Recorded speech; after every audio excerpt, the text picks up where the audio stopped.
The sound of the key in the lock was the only warning. Bruce Whitman didn't expect to be home before sunset, but a wave of instinct had pulled him from the city. He found his pregnant wife, Janice, huddled in the nursery, her body trembling. Fresh, ugly bruises painted the skin along her jaw and wrist. Her tears were silent. But her words, when they came, shattered the immaculate silence of their Greenwich home. "Bruce," she whispered, her voice raw. "Am I ugly? Am I a monkey? Don't I belong here?" The Whitman estate on Round Hill Road wasn't a house. It was a statement. Built of field stone and quiet arrogance, it broadcasted 3 generations of old money dominance to the perfectly manicured Connecticut landscape. Tonight, it felt less like a home and more like a mausoleum. Bruce let his Italian leather briefcase drop with a muffled thud on the black and white marble foyer. The silence was absolute. No welcome, no faint sound of music, not even the hum of the television. Just the oppressive, heavy quiet that had become the norm. He loosened his Brioni tie, the silk whispering its protest. He was a man who fixed things, broken supply chains, hostile takeovers, fluctuating markets. He was Bruce Whitman, the heir who'd quadrupled the family's shipping fortune. But this silence, this creeping chill in his own home, was a problem he couldn't liquidate. He was home early. The last-minute cancellation of the Singapore call had left an unnerving void in his schedule. He'd felt a sudden, sharp pull homeward, a prickle of unease he hadn't been able to name. Now, standing in the cathedral-like emptiness, he wished he'd stayed in the city. He found a scarf on the chair, one of Janice's. It was a vibrant silk, full of the color and life he'd fallen in love with, a stark contrast to the muted, ancestral beige of his world. He picked it up. It smelled faintly of her, of lavender and something sweet, but it was twisted, as if she had been wringing it in her hands. He walked past the grand staircase, his shoes clicking on the hardwood, and headed toward the new wing. The nursery. They'd argued about it. He'd wanted a top-tier designer from Manhattan. Janice had wanted to paint it herself. She'd won. Or so he thought. The door was ajar. He saw her, not on the heirloom rocking chair his mother had insisted upon, but on the floor, next to a half-assembled white crib. Her knees were drawn to her chest, her arms wrapped tightly around her 7-month belly. Her shoulders were shaking. "Janice?" His voice sounded too loud, an intrusion. She flinched, her head snapping up. The speed with which she tried to wipe her face, to compose her features into a mask of placid calm, was more alarming than the tears themselves. "Bruce, you're home." Her voice was a wisp, and then he saw it. Not just tear tracks, but a faint, purpling shadow blooming from her jawline, disappearing into her dark hair. He moved, crossing the room in 2 strides, crouching in front of her. His mind, trained to see patterns and threats, went blank. "What happened?" he demanded, his voice dropping into the low, cold tone he usually reserved for the boardroom. "Nothing. I slipped." She wouldn't look at him. Her eyes darted to the window, the crib, the floor. "I was carrying a box, and I slipped by the stairs." "Clumsy." She gave a small, brittle laugh that died instantly. He reached out, his fingers gently grazing the bruise. She flinched again, a sharp, involuntary recoil. "Janice, look at me." She did, and his stomach clenched. The woman he'd married, the vibrant artist whose laughter used to echo in these sterile halls, was gone. In her place was this haunted, pale creature, her eyes wide with a fear he didn't recognize. "It was just an accident," she whispered, a new tear rolling down her cheek. "Please don't fuss." "An accident," he repeated, the word tasting like ash. He saw her other hand, the one clutching her belly. Her wrist, where her watch should be, was raw and red. Through the open nursery window, a faint breeze carried the sound of voices from the garden below. Maria, their head housekeeper, and Sophia, one of the newer staff.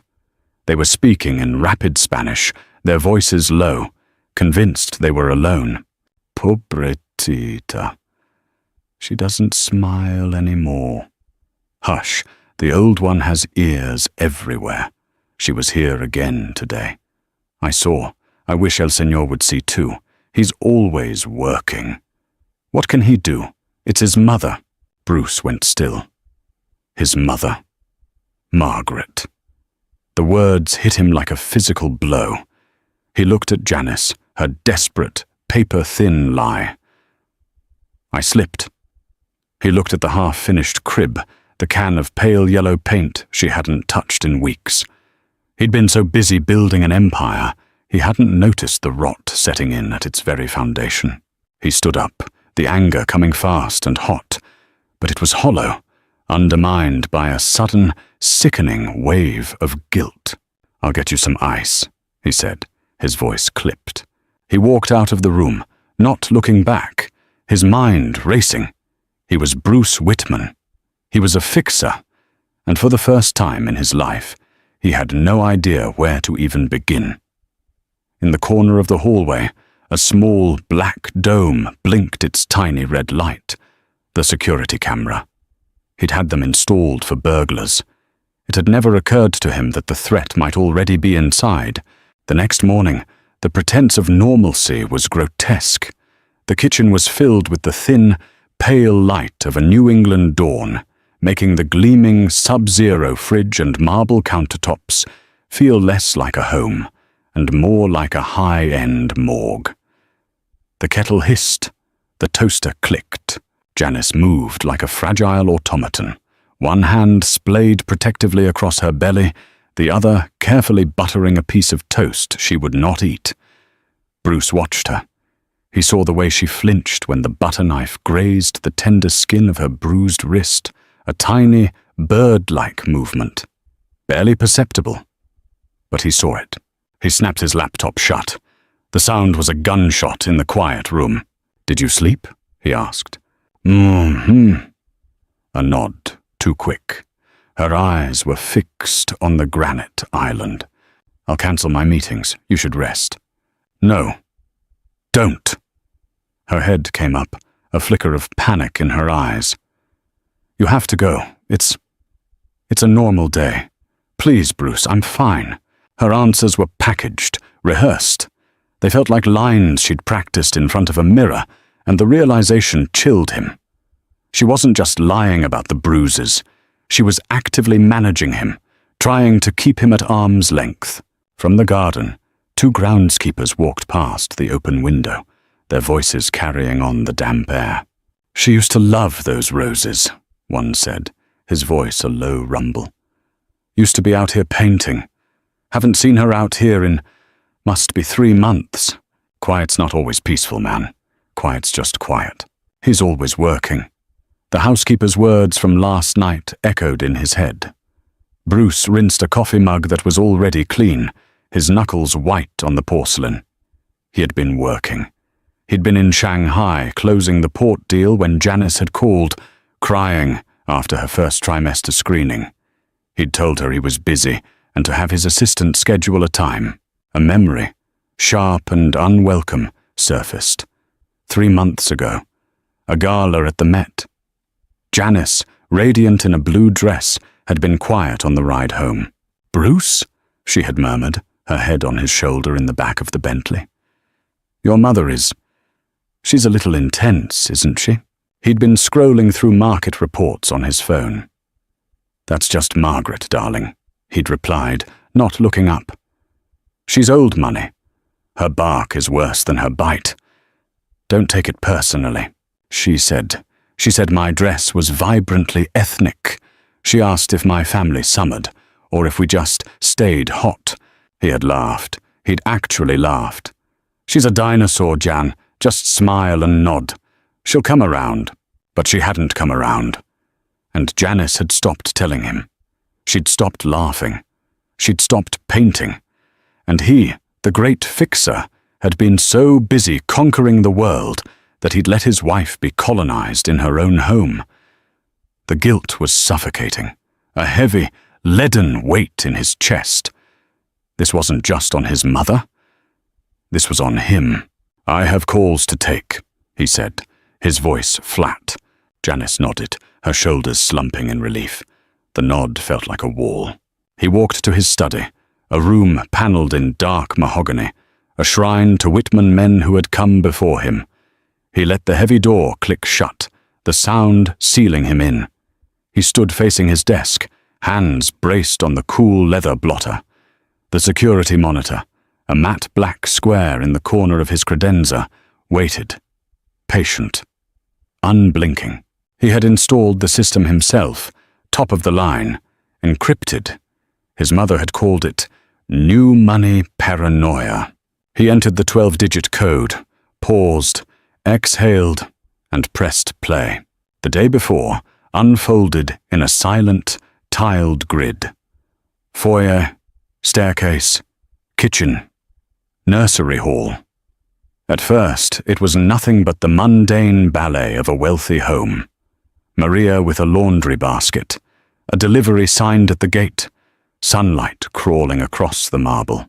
Bruce scrubbed the timeline forward, the time-lapse shadows of his own home crossing the floor like tides. He felt like a voyeur, a trespasser. 3:12 p.m. The kitchen feed caught movement at the back door. Bruce leaned closer, his heart starting a low, heavy drum against his ribs. His mother, Margaret Whitman, stepped in. She didn't use the front door. She never did. She used the garden entrance, a key she'd had for 30 years. She was immaculate. Pearl earrings, a Chanel boucle jacket in pale blue, her silver hair coiled into a precise, weaponized bun. She didn't look toward the camera. People who believe they own a place forget it can look back. He watched. Janice entered the frame, holding a mug. She looked surprised, and for a split second, terrified. She covered it with a small, strained smile. Bruce eased the timeline forward, second by agonizing second. The first minute was a performance.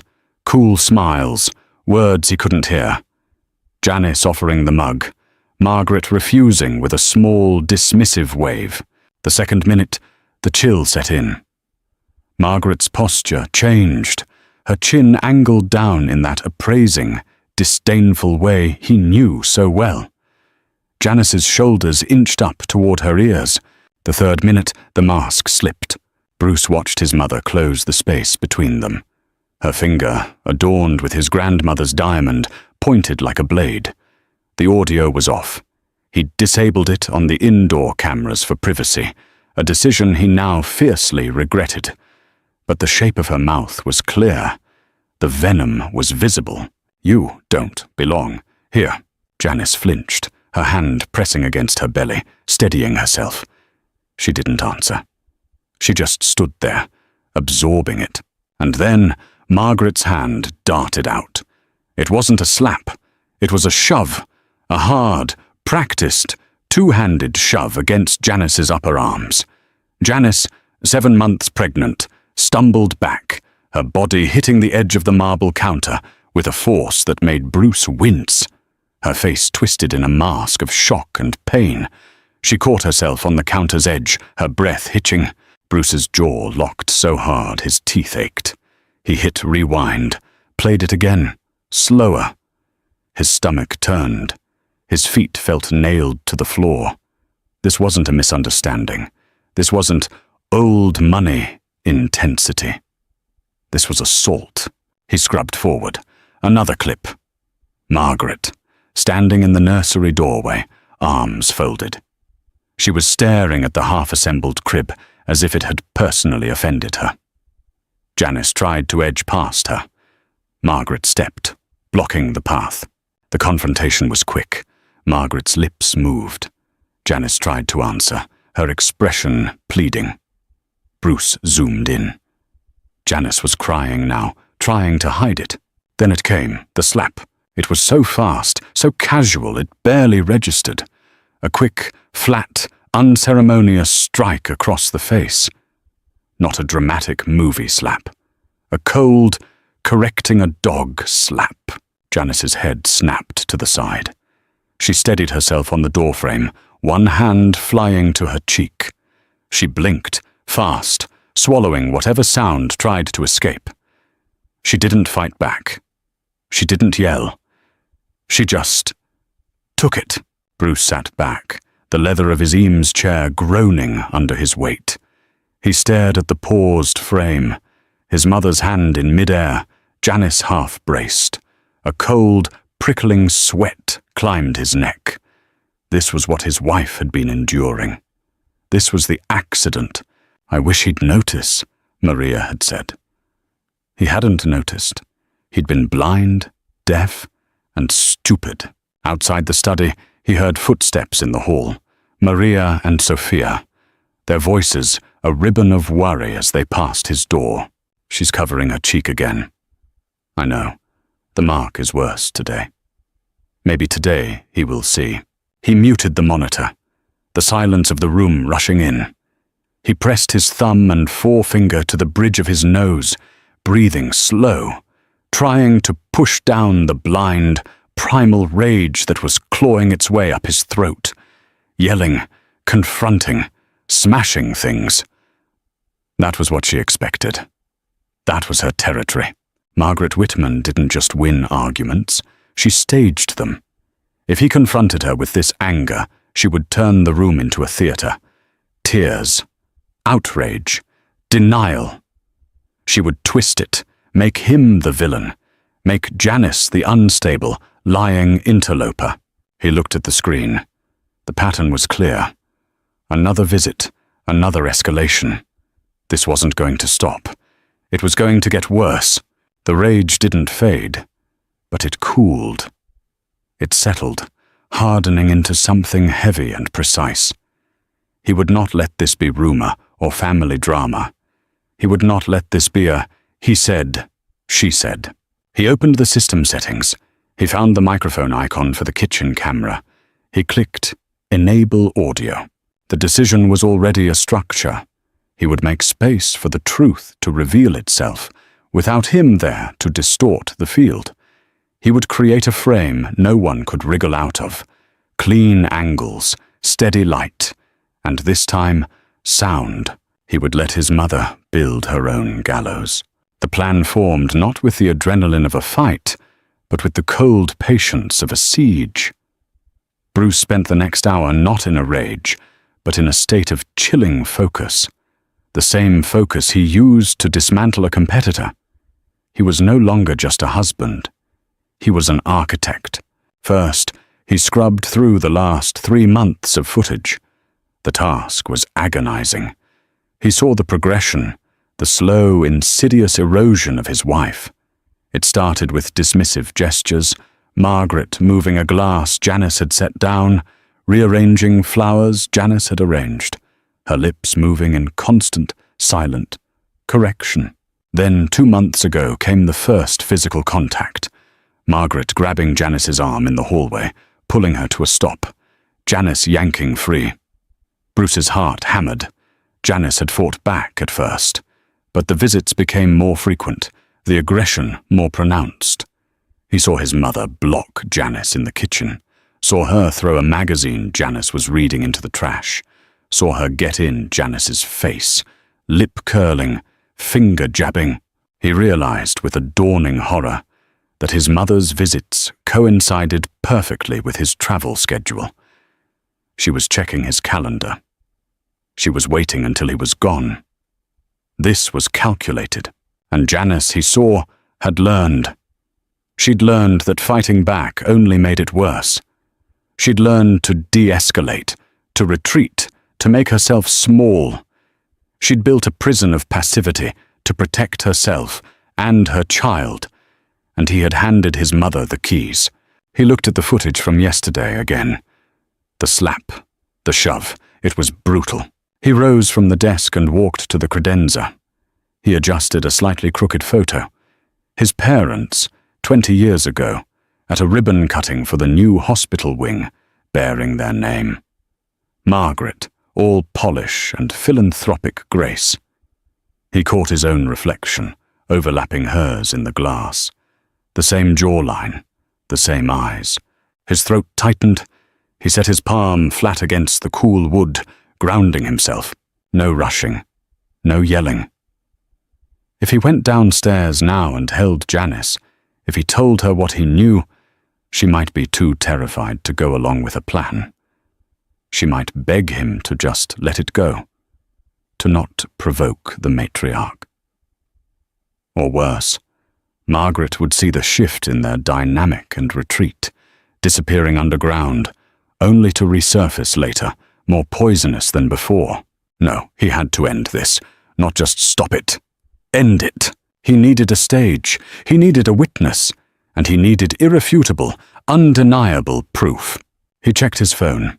His mother's weekly supervisory lunch with the estate's head gardener was tomorrow. Wednesday. She was always here on Wednesdays, to make sure the azaleas aren't being butchered. She would be on the property. He went back to his desk. He pulled up the camera feeds. He enabled audio on the kitchen, the foyer, and the nursery hall. He checked the data storage protocols. Everything was backed up to a secure cloud server, time-stamped and encrypted. He pulled up his email. He sent a message to his driver. "Change of plans, Tom. I'll be driving myself to the city tomorrow, 8 a.m. sharp." He then sent a message to his executive assistant. Clear my schedule for tomorrow, all of it. I'll be unavailable. Family matter." He powered down the monitor. The image shrank to a pinprick of light before going black. The room felt colder. He stood there a moment longer, hands at his sides, knuckles softening. He would create a vacuum, and his mother's malice would rush to fill it. It was a trap, not of spite, but of necessity. For Janice, for their child, for the very air in this house to be safe again. He stepped back into the hallway, his face a calm, composed mask, his voice even. He found Janice in the living room, curled on the sofa, pretending to read a book. "Darling," he said, his voice smooth. "I'm so sorry. I have to go into the city tomorrow. An emergency at the office. I'll have to leave early." He watched her face. He saw the flicker of sheer, animal panic, so fast he would have missed it if he wasn't looking. He saw her fight it down. "Oh," she said, her voice small. "Of course. Work is important. I should be back by dinner." He kissed her forehead. Her skin was cold. "You'll be okay?" She nodded, not meeting his eyes. "We'll be fine." He had to walk away. It was the hardest thing he'd ever done. Bruce rose before the sun, the lie heavy in his gut. He lay still for a long time, listening to Janice's breathing beside him. It was fragile, shallow, interrupted by soft, whimpering tremors in her sleep. He wanted to shake her awake, to tell her everything, to bundle her and her unborn child into a car and just drive. But he couldn't. The moment he did, the power shifted back to Margaret. His mother thrived on chaos she could control. The only way to beat her was with order she couldn't. By 8 a.m. he was dressed. Suit, tie, the full armor. He kissed Janice's forehead. She was awake, pretending she hadn't been crying. "I'll see you tonight," he said. "Drive safe," she whispered. He left through the front doors with deliberate noise. Staff noted the departure. Maria gave him a look he couldn't quite decipher. Was it pity or contempt? He deserved both. Tires rolled down the long gravel driveway. The estate fell quiet again, but he didn't drive to the city. He didn't even leave the property. He'd parked the Tesla in silent mode in the old carriage house at the far end of the estate, a relic from his grandfather's time. It was dusty and smelled of oil and old leather, and it was the one place he knew his mother would never, ever go. He leaned the driver's seat back, On his lap, his tablet glowed, the live camera feeds lining up in sharp, silent rectangles. Kitchen, foyer, nursery hall. He put in his AirPods. He hit the audio button, and he waited. Time slowed to a crawl. 9 a.m. The gardeners arrived. He heard Maria giving instructions in the kitchen. The sounds of a normal day. 10 a.m. Janice came down. He watched her on the feed, his heart aching. She poured a glass of water. She looked at the phone on the wall. She picked it up, then put it down. She was hugging herself, her hand rubbing her belly. 10:30 a.m. Sophia, the young maid, came in. "Mrs. Whitman, can I get you anything? Some tea?" "No, thank you, Sophia. I'm just fine." Janice's voice was a thin thread. 10:45 a.m. The silver Bentley. It didn't pull up the main drive. It slid, shark-like, up the service road and parked near the garden entrance. Bruce leaned forward, his jaw tight. Margaret stepped out, polished as ever. Today it was a cream-colored pantsuit, pearls at her throat. She didn't ring. She used her key. The sound of the back door opening was loud in his ears. Her heels tapped across the marble, measured, rehearsed. "Well," Margaret's voice, clipped and cold, filled his ears. "Still here, are we?" Janice, who had been standing by the counter, froze. Her back was to the camera, but Bruce could see her entire body go rigid. "Margaret, I wasn't expecting you." "Clearly." Margaret walked into the frame, stopping directly in front of Janice. She was inches from her face. I saw Bruce's car leave. Finally, a moment of peace. "Now, tell me, what did you say to him last night?" "What? Nothing. Don't lie to me, girl." Margaret's voice was a low snarl. "You've been moping around for weeks. I saw you crying when he came home. What pathetic little story did you spin?" "I didn't. I told him I slipped." Margaret laughed, a short, ugly bark. "Good, you're learning. Keep your stupid mouth shut, and maybe you'll get to keep the perks. But you and I need to be clear." She stepped closer. Bruce watched, his blood turning to ice. "This is my house," Margaret whispered, the microphone picking up every venomous syllable. "This is my son's house. You are just a temporary, unfortunate biological necessity. A vessel. Nothing more." "Please!" Janice's voice was barely audible. "Please don't!" "You think this baby secures your spot?" Margaret sneered. "You think that thing in your belly makes you a Whitman? My God, you are naive. You are a stain, Janice, a little league artist from a no-name family in Ohio. You think I'm going to let you dilute a bloodline? It's not. It's Bruce's baby." Janice was backing up, her hands held up. "It's your mistake," Margaret hissed. "And I'm here to correct it." And then it happened. It wasn't a shove. Not this time. Margaret grabbed the mug of tea Janice had just poured.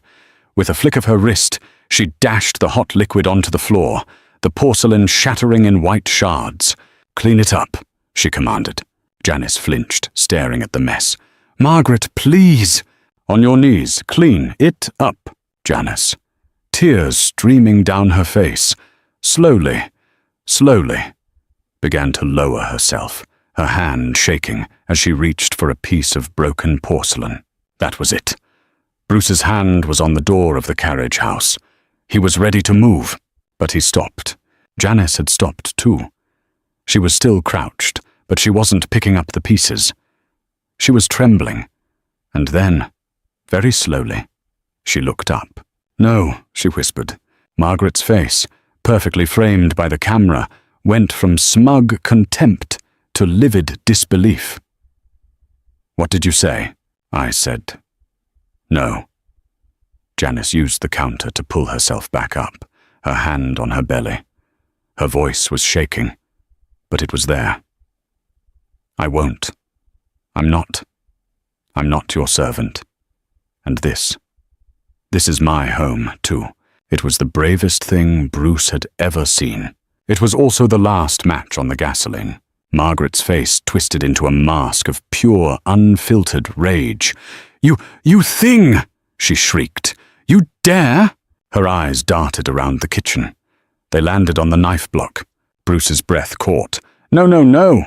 She moved. She grabbed the largest knife from the block, the chef's knife. She didn't raise it to stab. She held it low, almost casually. But she lifted it. She held it. "I should have done this the day he brought you home," Margaret whispered, her voice lethally calm. "Cut the rot out before it spreads." She took one step toward Janice. That was enough. Bruce was moving before the thought completed. The carriage house door flew open. He was sprinting across the lawn, the damp grass, soaking his suit trousers, his phone already in his hand. He wasn't thinking. He was pure, kinetic instinct. He didn't use the back door. He went straight for the heavy oak front doors, hitting them with his shoulder so hard the wood shuddered in its frame. The sound that ripped from his throat was not a word. It was a roar. Enough! He stormed through the foyer and skidded to a halt on the marble floor of the kitchen entryway. The scene froze. A perfect, horrific tableau. Janice, backed against the far wall, her face white with terror, her hands locked over her belly.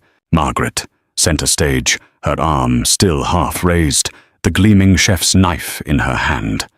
Her head was turned, her eyes wide, not with shame or guilt, but with the sheer, animal shock of being caught. Bruce advanced, one slow step at a time. His voice, when it came, was no longer a roar. It was a low, steady cut that was more terrifying than any shout. "Put the knife down!" "Bruce!" Margaret's face instantly rearranged itself. The mask of the victim snapped into place. "Oh, thank God you're here! This creature, she attacked me. She threw the tea. She's hysterical." It was a masterful performance. Tears welled in her eyes. Her hand, the one not holding the knife, trembled. Bruce didn't even look at Janice. He kept his eyes locked on his mother. I said, "Put it down." "Darling, you don't understand." "I understand perfectly." He pointed up, toward the corner of the ceiling. "I understand that the 4K camera above your left shoulder has been recording, with audio, since the moment you walked in." He watched the blood drain from his mother's face. He watched her eyes dart up to the small black dome and the tiny blinking red light she had never noticed. The knife clattered to the counter, ringing sharp against the marble before rolling to a stop. Her mask didn't just crack, it vaporized. The rage returned, hotter this time, fueled by humiliation. "How dare you?" she hissed, her voice a low vibration. "Spying? In your father's house?" It became necessary. He was at Janice's side now, pulling her away from the wall, tucking her behind him. Janice grabbed the back of his suit jacket, her fingers digging into the fabric like claws. He could feel her trembling. "You'll believe her over me?" Margaret spat. "Your own mother? Blood?" "I don't need to believe anyone, Mother," Bruce said, his voice dead. "I have the footage. Every shove, every slap, every word." He pulled his phone from his pocket. Every threat. He held it up. On the screen, the live feed was still playing, a few seconds delayed. He hit rewind, and the sound of Margaret's own voice filled the kitchen. "You are a stain, Janice. A temporary, unfortunate, biological necessity." Margaret stared at the phone, her mouth opening and closing. No sound came out. And then, distant but growing closer, came the sound. The clean, unmistakable wail of sirens, cutting through the manicured piece of Round Hill Road. Margaret's head snapped toward the window. What have you done?" "I called 911, Bruce said, his thumb hovering over the send button on an email already addressed to his lawyer, the video file attached. "The moment you picked up the knife, I told them there was a woman in my home, armed and threatening my pregnant wife. You wouldn't." The panic was real now, her eyes wild. "The press! The family name! Bruce, this will destroy us." "You're wrong," Bruce said, stepping fully in front of Janice, shielding her. "It will destroy you. The family name is the last thing you should be worried about." The sirens were loud now, pulling into the driveway. Blue and red lights began to paint the pristine, white walls of the kitchen. "You can't do this to me," Margaret whispered, collapsing against the counter, the perfect victim once more. "I'm your mother." Bruce looked at the woman who had raised him, the woman he had feared and revered, and felt nothing. Just a cold, empty void. "No," he said, as the heavy knock of a police officer echoed through the foyer. "You're not." 2 officers stepped into the foyer. They were not the local community police Margaret knew by name and charmed at charity balls. This was the Greenwich PD, alert and all business, responding to a high-priority domestic assault in progress call. "Sir, we got a call about a woman with a knife?" The lead officer, a man named Chen, said, his hand resting on his sidearm. "In here, officer." Bruce's voice was steady. He didn't move from his position in front of Janice. The officers entered the kitchen. They took in the scene in a single, practiced sweep. The shattered porcelain on the floor, the chef's knife on the counter, the pale, trembling, pregnant woman hiding behind the man in the suit, and the older woman, now weeping softly against the counter. "Ma'am, are you all right?" the second officer, a woman named Riley, asked, her voice directed at Janice. Janice just nodded, her face buried in Bruce's back. "My mother, Margaret Whitman," Bruce said, his voice devoid of emotion. "She assaulted my wife." "Now just a minute," Margaret shot up, the tears gone, replaced by pure indignation. "This is a misunderstanding. I am Margaret Whitman. This is my son. This is my home." "Officer Chen," Bruce interrupted, holding out his tablet. "This will explain everything. This is a recording from the last 15 minutes. He pressed play. The kitchen went silent, save for the sound of Margaret's own voice, captured in high-definition audio, echoing through the room. "You are a stain. On your knees. Clean. It up. I should have done this. Cut the rot out." Bruce watched the officers' faces. Their professional calm hardened. They didn't look at Margaret. They just watched the screen. When the clip reached the point where Margaret picked up the knife, Officer Chen nodded to his partner. "That's enough, sir," he said. He turned to Margaret. "Mrs. Whitman, I'm going to need you to put your hands behind your back." "What?" Margaret shrieked. "You can't be serious. This is ridiculous. Do you know who I am?" "Yes, ma'am," Officer Riley said, her voice flat as she produced a pair of handcuffs. "You're a woman who just threatened another person with a deadly weapon. We call that assault with a deadly weapon and terroristic threats." The sound of the metal handcuffs snapping shut seemed to suck all the air from the room.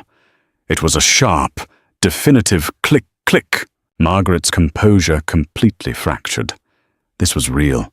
This was not a social slight. This was a booking. Bruce, stop this! Tell them! This is a family matter!" she screamed, her voice cracking. Bruce finally turned to look at her, at the woman in the cream-colored Chanel suit, her hands cuffed behind her back, her face a mask of rage and fear.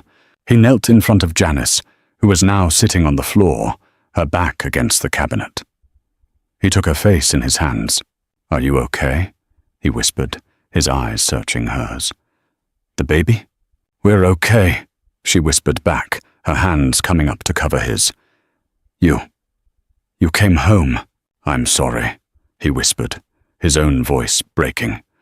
"I'm so sorry, Jan. I'm so sorry I didn't see it. I'm so sorry I didn't listen." Behind them, the officers were reading Margaret her rights. "You have the right to remain silent." "You bastard!" Margaret screamed at Bruce. "You've destroyed this family. You'll never be forgiven for this. You've ruined everything. Bruce didn't look up. He just pressed his forehead to Janice's, shielding her from the sound, anchoring her. As Officer Chen and Officer Riley escorted Margaret Whitman in handcuffs out the front door, the neighbors were already gathering. The whispers curled like smoke from behind pristine hedges. The silver Bentley sat, abandoned, by the service entrance. A new era for the Whitman family had just begun. The house was quiet again. But this was a new silence. It wasn't the heavy, oppressive silence of secrets. It was the light, clean silence of a space that had been scrubbed raw. The police had left. A cleaning crew, one Bruce had called from a service in Stamford, not their regular staff, had quietly and efficiently removed the broken porcelain, scrubbed the tea stain from the grout, and polished the knife marks from the counter. Maria and Sophia had been given the rest of the week off, with pay. Now it was just Bruce and Janice. They sat in the sunroom, the light fading, turning the sky a bruised purple. Janice was wrapped in a cashmere throw, sipping a chamomile tea Bruce had made. He hadn't left her side. For a long time, neither spoke. Bruce just watched her, memorizing the lines of her face as if seeing her for the first time. He'd spent their entire marriage looking at her. He was only just learning to see her. Finally, she turned to him, her eyes clear. She said she would ruin me, Janice whispered, her hand on her belly. She said you would believe her. That blood always wins. She was wrong, Bruce said, his voice rough. He took her hand, lacing his fingers through hers. Blood doesn't win. Decency wins. Love wins. John, I'm so ashamed. This isn't your fault, Bruce. Isn't it? He looked away, out at the darkening lawn. I'm a fixer. I solve problems. But I ignored the one that mattered. I let you be brave all by yourself. I let her do this. My neglect was her weapon. No. Janice's voice was surprisingly strong. She squeezed his hand. Your presence is my shield. You were busy, yes. You were blind. But you weren't cruel. She is. The call came, as he knew it would, around 7 p.m. His father, Arthur Whitman, from his study in Palm Beach. Bruce saw the name, let it ring twice, and then answered, putting it on speaker. What in God's name is going on, Bruce? Arthur's voice was a formidable boom, even over the phone. Your mother is in a holding cell. The Journal is already calling me. What is this? Hello, Father. Bruce's voice was calm. Mother was arrested today. I know that. Unarrest her. Call the commissioner. Call the governor. Fix it. She was arrested, Bruce continued, as if his father hadn't spoken, for assaulting my wife, for threatening her and our unborn child with a knife. And I have it all on video. There was a long, stunned silence on the line. The bluster was gone. A knife? Arthur stammered. Yes. And the months of abuse leading up to it. I've sent the file to my lawyer and to yours. You can fix it all you want, Father. But she will never be allowed near my wife or my child again. If I see her within 500 feet of this house, I will release the footage to every news outlet in the country. Are we clear? Another silence. Deeper. Bruce could picture his father, swirling the brandy in his snifter, recalculating. She's always been high-strung, your mother, Arthur finally said, his voice quiet. She's a violent criminal, Bruce corrected, and I'm done enabling her. So are you. He didn't wait for a reply. He ended the call. He looked at Janice. A small smile was playing on her lips. It was the first real smile he'd seen in months. That, she said, was impressive. I'm just getting started, he said, pulling her closer. This is our house now, Jan. Really. We're going to paint the nursery, whatever color you want. Yellow, she whispered, leaning her head on his shoulder. "I've always wanted yellow." 3 months later, the headlines had faded. Margaret Whitman had been released on bail, her high-priced legal team spinning a narrative of a nervous breakdown and family stress. But the damage was done. The video, though not public, had been seen by the judge. A restraining order was in place, ironclad and permanent. The Queen of Greenwich had lost her throne. She was in a wellness retreat in Switzerland, a gilded cage of her family's own making. The Whitman estate on Round Hill Road felt different. Lighter, Bruce stood in the doorway of the nursery. It was yellow, a bright, unapologetic, sun-drenched yellow. The half-assembled crib was gone, replaced by a beautiful, hand-carved bassinet. Janice was sitting in the rocking chair, not the heirloom, but a new one, comfortable and modern, humming softly. In her arms, wrapped in a simple white blanket, was Lily. Born 2 days ago, healthy and loud and perfect. Bruce walked in, his stockinged feet silent on the new plush rug. He hadn't worn shoes in the house in months. He sat on the floor, leaning his back against the wall, just watching his family. His company was fine. The markets had risen and fallen. He'd delegated. He'd taken his first real leave in 15 years. He'd learned that the empire didn't crumble if he wasn't there for every single battle. But his family nearly had. "She's smiling," Janice whispered, looking down at the sleeping baby. "She's got her mother's smile," Bruce replied, his voice thick. He thought about the word legacy.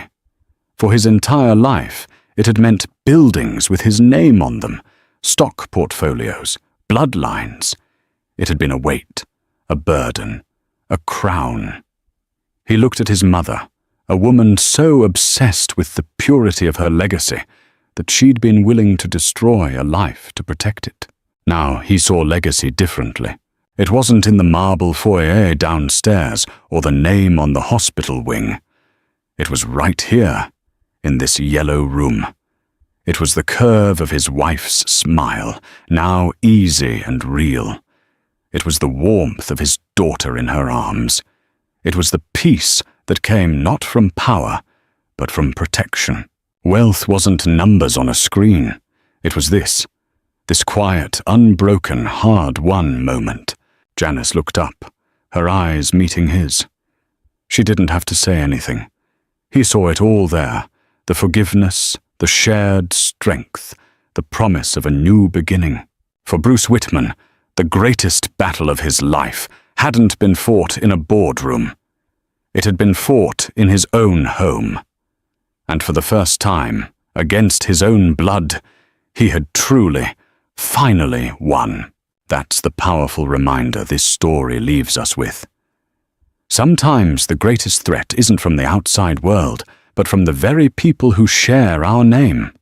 The bravest thing we can do is stand against a toxic legacy to protect the family we choose.